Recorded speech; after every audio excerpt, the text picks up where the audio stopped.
नमस्कार मित्रों, मैं पत्रकार जेपी शुक्ला।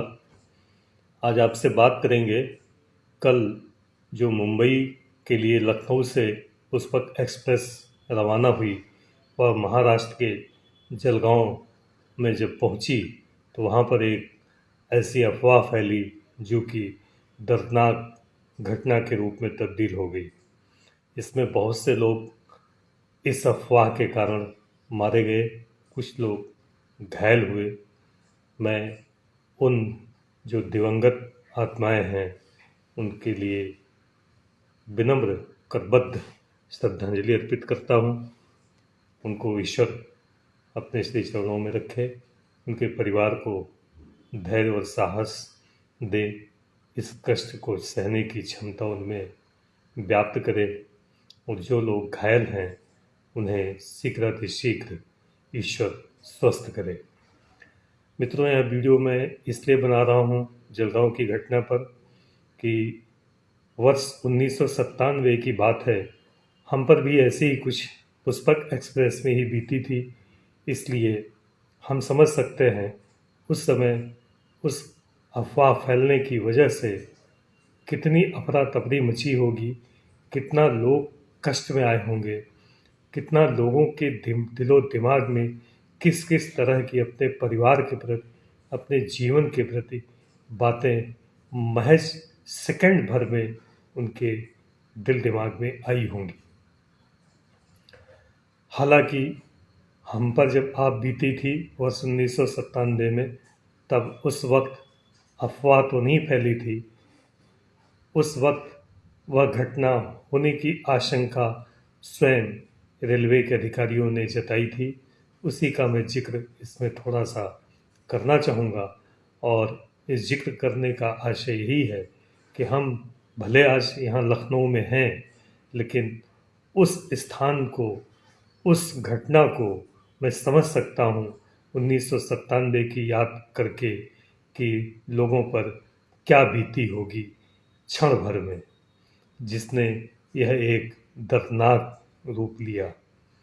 अब मैं आपको बताता हूँ कि 1997 में क्या हुआ था। लखनऊ से यही पुष्पक एक्सप्रेस रवाना हुई थी मुंबई के लिए, और जैसा कि कहा जाता है कि मुंबई एक्सप्रेस के लिए पुष्पक एक्सप्रेस एक ऐसी रेलगाड़ी है जो कि बहुत ही समयबद्ध तरीके से चलती है, बहुत ही साफ सुथरा भी रहती है, और इसका जब यहाँ से प्रस्थान होता है तो सभी रेल अधिकारी एक्टिव भी रहते हैं और इसको अपने गंतव्य तक पहुँचाने के लिए पूरी योजना के तहत तटस्थ रहते हैं। लेकिन बीच में समय कैसा पलट जाए ये किसी को पता नहीं है। तो वर्ष 1997 की बात आपको मैं बताता हूँ कि मध्य प्रदेश के राज्य खंडवा जिले में जैसे ही पुष्पक एक्सप्रेस प्रवेश की, तो आमतौर पर खंडवा से चलने के बाद उस वक्त, अब तो हमें पता नहीं है कहाँ इसका बीच में स्टॉपेज होगा, लेकिन उस समय जब खंडवा से चलती थी तो सीधे महाराष्ट्र के भुसावल में इसका स्टॉपेज होता था। तो खंडवा से कुछ ही दूर पर चलने के बाद, यानी कि खंडवा और भुसावल के बीच में रेल की गति बहुत धीमी हो गई। हम लोगों ने समझा, यात्रियों ने, कि किसी कारणवश सिग्नल नहीं मिला होगा कि रेल की गति धीमी हो गई, लेकिन उसके पीछे कारण कुछ और था। यह सब सोचते ही रहे, हम लोग आपस में बात ही करते रहे, तब तक हमारी जो पुष्पक एक्सप्रेस थी वह रुक गई, और रुकी लगभग 10 मिनट तक। इसी बीच 10 मिनट के बाद हम लोगों ने देखा, किसी ने खिड़की से, किसी ने दरवाजे से, कि बहुत सारे रेल कर्मचारी भाग रहे हैं, दौड़ रहे हैं, डिब्बे डिब्बे के पास जा रहे हैं। और वो कोई छोटा स्टेशन था जिसके थोड़ा से आगे मेरी गाड़ी रुकी हुई थी, तो इसलिए रेल के कर्मचारी अधिकारी रेल के पुष्पक एक्सप्रेस के ड्राइवर और गार्ड के सीधे संपर्क में थे, और उन्होंने पता नहीं कौन से एक मशीन लगाई और वहीं से टेलीकम्युनिकेशन किया। तब तो इतनी आधुनिक टेलीकम्युनिकेशन की सुविधाएं भी मुझे लगता नहीं थी जो आज के ज़माने में हैं। तो उन लोगों ने बातचीत किया, और इसी दरमियान एक बहुत साधारण रूप में हम लोगों के बीच में धीरे से मैसेज आया कि कृपया आप लोग अपने अपने कोच से अपना अपना सामान ले करके अपने अपने परिवार के साथ रेलगाड़ी को खाली कर दीजिए। हम लोगों ने पूछा क्यों, तो बताया यह गया कि इसी पटरी पर जिस पर पुष्पक एक्सप्रेस खड़ी है, इसी पटरी पर मुंबई की तरफ से कोई गाड़ी का नाम याद नहीं आ रहा, वो भी बहुत तेज गति की गाड़ी थी, जो कि इसी पटरी पर गलती से आ रही है। तो कोई भी दर्दनाक बड़ा हादसा हो सकता है, इसलिए आप लोग गाड़ी खाली कर दें, हम लोग इसीलिए यहाँ पर आए हैं। यह सुनते ही सभी लोग आनंद फानन में अपना अपना सामान लेकर के भागना शुरू किए। मैं भी, मेरे पास एक सूटकेस था, फौरन हमने अपना ताला खोला, चैन से बांधा हुआ था, और तुरंत उतरने की चेष्टा करने लगा। इस बीच सड़क की तरफ कुछ लोग भागे, कुछ लोग खेत की तरफ भागे। हम भी उसमें डिब्बे में गेट तक किसी तरह का मशक्कत करते पहुँचे। इसी बीच मैंने ये भी देखा कि जो परिवार के साथ थे, उनके बच्चे, उनकी पत्नी, उनके बेटा, उनकी बेटी कैसे चीख पुकार कर रहे थे। वह दृश्य मुझे आज याद आ गया जब ये मैं पुष्पक एक्सप्रेस की घटना मैंने सुनी कि अफवाह के समय वहाँ लोग कैसे भागे होंगे। क्योंकि मैं खुद भी एक प्रत्यक्षदर्शी था उस समय 1997 का, कि हम लोग कितनी आपाधापी में थे कि कितनी जल्दी इस ट्रेन को छोड़ दें। पता नहीं कब वह दूसरी तरफ से आ रही रेलगाड़ी इस गाड़ी से टकराए और हम लोगों के ऊपर पता नहीं क्या बीते।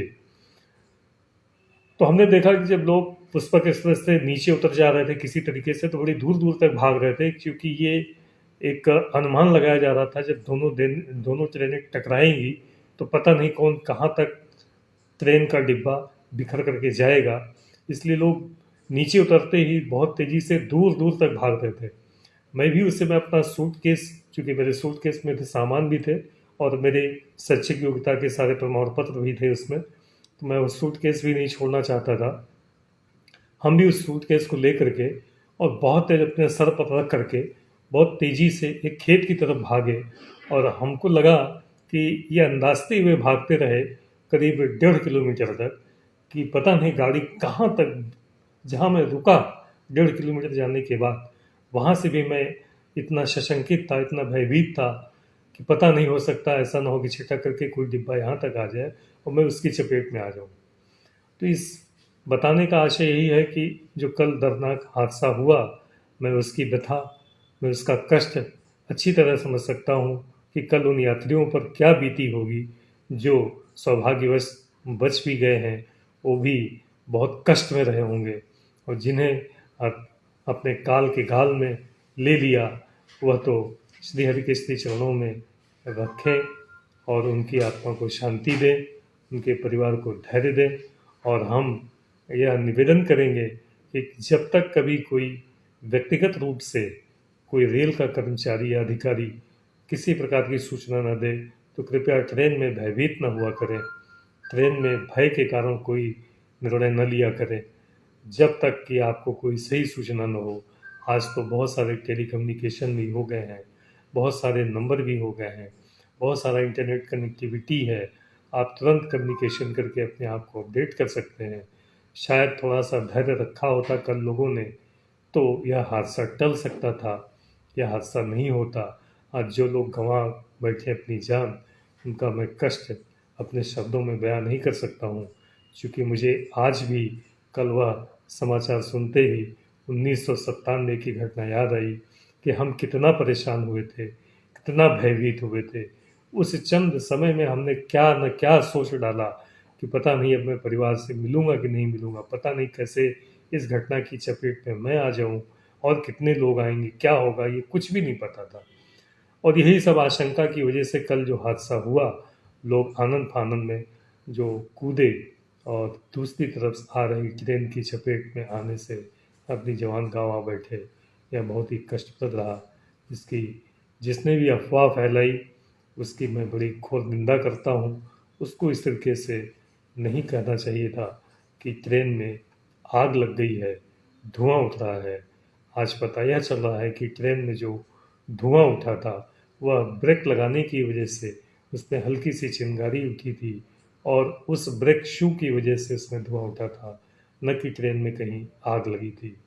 और उसकी यह अफवाह से हो सकता है कि उसने बदमाशी में यह बयान यह अफवाह न फैलाई हो सकता है उसने भावनाओं में ही यह बात कही हो, लेकिन जब तक इसकी पुष्टि न हो तब तक इस तरीके की बात नहीं फैलाना चाहिए।